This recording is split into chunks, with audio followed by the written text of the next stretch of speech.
PM Shri പദ്ധതിയുമായി ബന്ധപ്പെട്ട് ധാരണാപത്രം ഒപ്പിട്ടപ്പോൾ അതുമായി ഒട്ടേറെ വിവാദങ്ങളും ആശങ്കകളുമൊക്കെ ഉയർന്നു വന്ന സാഹചര്യം കണക്കിലെടുത്ത് ആ പദ്ധതി നടപ്പാക്കുന്നത് സംബന്ധിച്ച് റിവ്യൂ നടത്താൻ തീരുമാനിച്ചിട്ടുണ്ട്.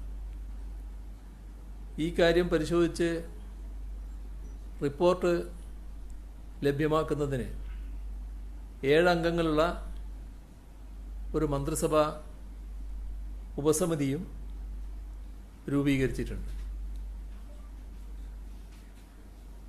നമ്മുടെ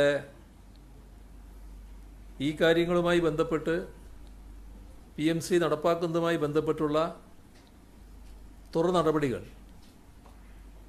ഈ റിപ്പോർട്ട് വരുന്നതുവരെ നിർത്തിവെക്കുന്നതാണ്. ആ കാര്യം കേന്ദ്ര സർക്കാരിനെ കത്ത് മുഖേന അറിയിക്കുകയും ചെയ്യും.